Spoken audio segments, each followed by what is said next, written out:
pessoal, eu sou o Pedro Brandão, professor de língua portuguesa formado pela PUC do Rio de Janeiro. Começa agora mais uma videoaula do nosso canal Português Papo Cabeça. Em primeiro lugar, inscreva-se no nosso canal para não perder nenhuma das nossas próximas videoaulas e ative o sininho para receber todas as notificações. Nessa aula nós vamos aplicar o método que nós já ensinamos em outra videoaula de leitura de jornal com olhar crítico. Quem quiser rever essa videoaula pode clicar no link que se encontra no canto superior direito da tela. No caso, para se assistir essa aula, é necessária uma leitura prévia do material didático que nós estamos disponibilizando no link que se encontra na descrição da videoaula. Nesse material didático nós temos o texto 1, que é a arte final de uma notícia que nós vamos analisar, e o texto 2, que é o texto completo da notícia. Convém lembrar que nós vamos dar a interpretação que nós do Português Papo Cabeça demos para essa notícia. Se você tiver outra interpretação, você pode e até deve deixar ou nos comentários da nossa videoaula, ou na nossa fanpage do Facebook, ou então, é claro, através do nosso e-mail. Agora vamos supor que você já leu a notícia. Vamos entrar na primeira fase da leitura crítica.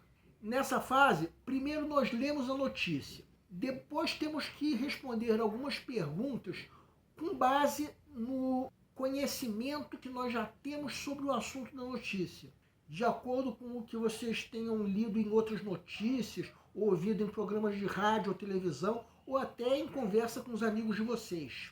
Vejam, de que essa matéria fala? Sobre uma percepção que está surgindo de que o consumo consciente é o caminho para melhorar a saúde dos indivíduos e do planeta. O que já vinha acontecendo e ainda foi intensificado pela pandemia. Uma reflexão sobre o que é essencial e o que é supérfluo para ser consumido. Vamos começar com a pergunta: por que esse acontecimento é notícia? Eu diria que o fato de estar havendo uma percepção a favor da melhoria das condições de vida do planeta é algo importante para ser relatado, em especial numa época em que, devido à pandemia, a vida humana ficou comprometida. No mesmo jornal, a manchete de primeira página dizia que o Brasil contabilizava mais de 4.000 mortos por Covid, dobrando a média diária em que se encontrava. Então, o que é essa notícia que nós estamos analisando em meio a uma manchete como essa? Uma esperança no futuro que está por vir. Outra pergunta: como o fato foi apresentado? Bem, o fato veio como uma das notícias de um caderno especial do dia, intitulado Juntos pela Saúde, em homenagem ao Dia Mundial da Saúde.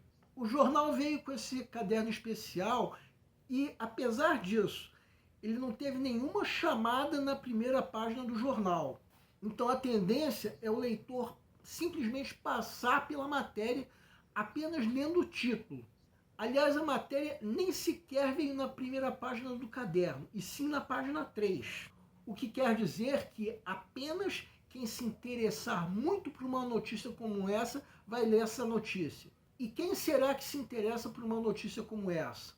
As pessoas que estão interessadas em melhorias no sistema de saúde, em especial os próprios profissionais de saúde, e até pessoas que estão lutando por um futuro melhor para todos.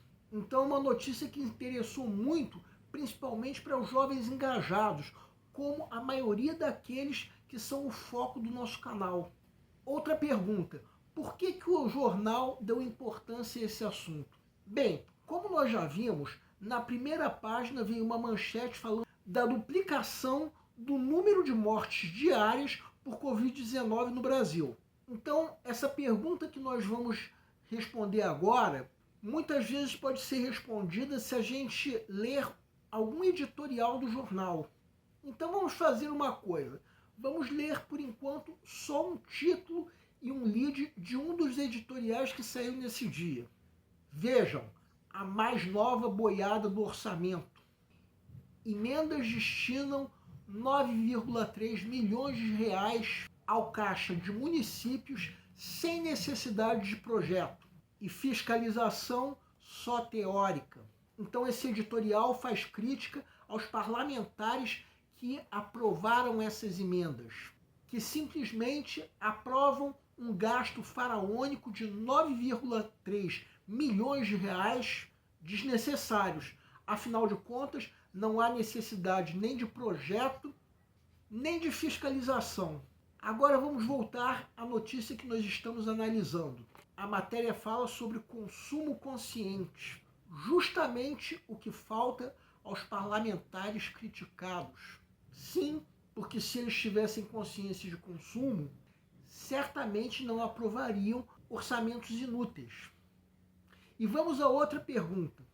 Que imagem do acontecimento o texto passa para o leitor? Bem, passa a ideia de algo satisfatório que está acontecendo, que os consumidores estão, mais do que ano passado, refletindo mais antes de comprar qualquer produto. Ainda mais esse texto conjugado com uma foto de uma pessoa descartando lixo que mais tarde vai virar adubo. Isso, entre tantos vegetais, já dá uma ideia de comunhão com a natureza. E se nós pensarmos que o texto veio num caderno especial dedicado à saúde, aí mesmo é que a imagem é satisfatória. Bem, voltamos a dizer que a interpretação que nós estamos dando é a nossa interpretação do português papo cabeça. Então as respostas que nós demos a todas essas perguntas foram as nossas respostas. Mas é claro que vocês podem dar outras respostas. Agora nós vamos à segunda fase da leitura crítica. Agora nós vamos analisar as escolhas feitas pelo autor da notícia. Vamos a um fato. Por mais que, pelo menos de acordo com o senso comum, a neutralidade e a imparcialidade sejam condições necessárias para o bom jornalismo, é quase impossível que elas sejam atingidas por completo. Vejam, a primeira pergunta que nós vamos responder nessa segunda fase é: quem são os entrevistados? A única entrevistada dessa matéria é Bruna Tchussu, gerente de comunicações e conteúdo do Instituto Acatu, uma ONG que está fazendo há 20 anos ações para sensibilização, mobilização e engajamento da sociedade para o consumo consciente. Mas essa ONG não é citada nem no título, nem no lead e nem tampouco na legenda da foto, o que nos leva a acreditar que a reportagem foi feita com base em dados desse instituto, embora também a matéria cite dados de outra instituição, a Associação Brasileira de Captadores de Recursos. Outra pergunta: que tipo de discurso, direto ou indireto, é usado pelo autor? Para quem não sabe, discurso direto é aquele em que as falas são reproduzidas exatamente como foram ditas, enquanto que o discurso indireto é aquele em que o autor usa as próprias palavras para reproduzir o que foi dito. Então, respondendo à pergunta, foi usado o discurso direto. É o que vemos ao longo da notícia. As falas de Bruna Tchussu sendo reproduzidas nos trechos que nós vamos destacar agora. Outra pergunta: a notícia faz uso de adjetivos, advérbios ou eufemismos? Vejam esse trecho que nós vamos destacar agora. Há 20 anos, o Acatu faz ações para sensibilização, mobilização e engajamento da sociedade para o consumo consciente, com melhor impacto, sem excessos ou desperdícios. Vejam o adjetivo melhor, que é o adjetivo bom no grau superlativo. Superlativo relativo, já que está comparando o impacto em questão com outros impactos. O fato de a notícia fazer uso desse adjetivo significa que está opinando a respeito da qualidade do trabalho do Instituto Acatu. Outra pergunta: qual é o tipo de sujeito indeterminado ou explícito que é usado no título? Resposta: sujeito explícito, consumo consciente. A propósito, o título poderia vir assim: Gerente do Instituto Acatu aponta consumo consciente como caminho para salvar o planeta. Que impressão daria se o título fosse assim? Daria a impressão que o autor não concorda pelo menos 100% com o que defende a gerente Bruna Tchussu. Mas vamos a uma próxima pergunta. Que expressões ou frases apontam a opinião do autor? Podemos encontrar isso no final da matéria. Vejam, o Acatu propõe 6 perguntas para antes, durante e depois do consumo. Por que comprar? Como comprar? De quem comprar? Como usar? Como descartar? Já é um bom começo. Agora que nós encontramos essa frase que aponta a opinião do autor, cabe ao leitor concordar ou não com isso. A opinião é livre. Bem, a conclusão que chegamos é que essa matéria foi feita com base principalmente na pesquisa do Instituto Acatu, mas poderia entrevistar, por exemplo, um dos consumidores que tem essa consciência de consumo, ou mesmo alguém da Associação Brasileira de Captadores de Recursos. Por algum motivo, foi mais importante se focar nas ideias defendidas pelo Instituto Acatu.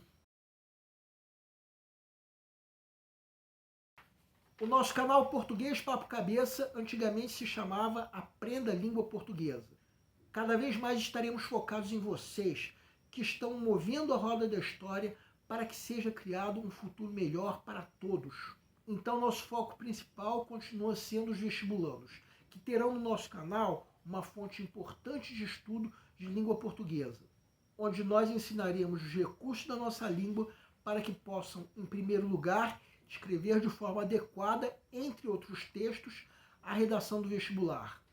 Em segundo lugar, para que possam interpretar de forma adequada textos não só na prova de vestibular ou concurso, mas também na leitura de textos que ajudarão vocês a se manterem atualizados, já que na prova de vocês também cairão temas atuais. Cada vez mais nós teremos no nosso canal um Papo Cabeça. Ensinaremos nossa língua sim, mas de forma a estimular a inteligência que nasceu dentro de vocês e que precisa ser estimulada. E a missão do canal continua sendo melhorar cada vez mais. Então vocês podem usar tanto o nosso e-mail quanto a nossa fanpage do Facebook para fazer qualquer comentário, elogio, crítica ou até reclamação sobre as nossas videoaulas. Assim você estará nos ajudando na missão de melhorar cada vez mais. E vocês também podem usar tanto o nosso e-mail quanto a nossa fanpage do Facebook para esclarecer qualquer dúvida que vocês tenham sobre a matéria. E nós agradecemos a todos vocês que estão assistindo nossas videoaulas. Em especial, nós agradecemos a todos vocês que estão compartilhando nossas videoaulas com outras pessoas. Muito obrigado porque vocês estão ajudando nosso canal a ser feito. Muito obrigado e aguardem nossa próxima aula.